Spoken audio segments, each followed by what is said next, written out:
Hello, and welcome to the weekly Search Buzz video recap. My name is Barry Schwartz, and this is the news we covered at SEOroundtable.com over the course of the past week. Again, today is July 27th, and we have a lot of news to cover, so I'll get started right away.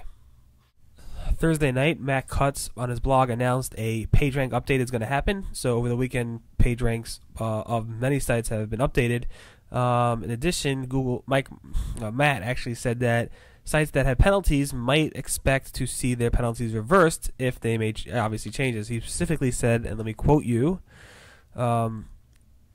he specifically said, he noted that he's expecting that also in the next few days that Google will be expiring some old penalties on websites. Now, I don't think my site will get any reverse penalty, but many sites that have made changes to how they put their links on their website might have seen a change in their PageRank, as well as some other people might have seen a change up or down in their PageRank because Google pushed out a new PageRank update through the toolbar.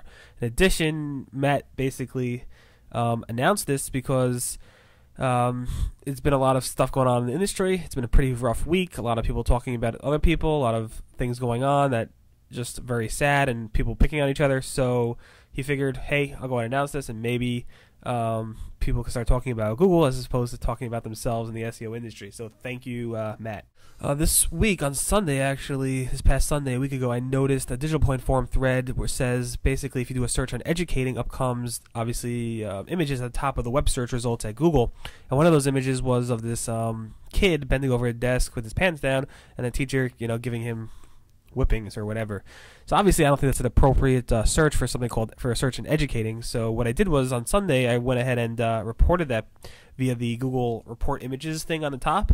I waited about 3 days and it was still there 3 days later. So what I did was blog about it, saying I don't know if this report image thing is working. It's a very poor result, and it's not the first time we've seen things like this, yada yada yada. So it was pretty upsetting to see. We got a lot of comments at different places saying, this is not the only search result that comes up that shows pretty offensive or inappropriate images. So obviously this is an issue. It's a very big issue for a lot of people, and hopefully Google will fix it. So I wrote about the Google cache 3 times this week. The major thing was on Thursday night or Friday, Google went ahead and updated the look of the cache. Before it had basically a white background. Google was written in its colors, blue, green, red, etc. And it had more text about the actual cache stuff. So when you clicked on the cache, it actually showed you that information at the top. Now, if you go to the Google cache, it has a gray background. It's much shorter, much more specific, and shows you less text. It's more, textual. It's not as friendly as the other one, but people like it because it's cleaner, simpler, easier to understand. Other cache news was Google's cache dates seem to be a week behind as of July 22nd. But July 23rd, they updated that. Maybe it had to do with Google messing around with the design. I'm not exactly sure. And also, in Google Groups, John Mueller, a Googler, went ahead and gave his 2 cents in terms of the Google cache and how important that is in terms of your rankings. So you might want to check that out. That's a July 21st post, and we got a lot more to go. So stay. Also, Google Site Links has a little change. If you log into Webmaster Tools, click on the links on the left-hand side, then click on Site Links. You'll see that with your current site links where it's displayed, they actually put a timestamp. So on July 25th, on Friday, I went and logged in. I saw that the last time Google has updated my site links for the Search Engine Roundtable was on July 23rd, 2 days before Friday. So it's a nice little feature they added. You should definitely check it out. On the Yahoo side of things, Yahoo also made a change to their site links. Now, on the front end, when you actually do a search, the Yahoo site links look a lot closer and much more like the Google site links. So I asked Yahoo what's going on, why do they look so much like it? And I asked you what's with the change and why do you have so many more? Basically, a Yahoo person told me this has nothing to do with the Yahoo Search Monkey, which is a way to actually enhance your listings. But they said and I quote you, we are increasing coverage for quick links as well as continuing to experiment for the best way to convey deep site links to our users. That's about the design change, as well as why do we see more site links. So it's nice to see. This is I personally love site links. I think they're a great feature for searchers and also for Webmaster. So I was playing around with Webmaster Tools, Google Webmaster Tools, and I was looking at one of my clients' stuff, and I saw they got a message from Google. It was pretty funny. The message was basically the subject line read, Googlebot found an extremely high number of URLs on your site. And if you read the actual message, it was telling you basically, it seems like you have a lot of duplicate URLs, seems like you have a lot of similar content. That's okay with us. We might, remove some of that content if we think it's too similar. But also, you might want to go ahead and tell us not to crawl some of that content because you might have, let me quote you, we might consume much more bandwidth than necessary. So you might want to,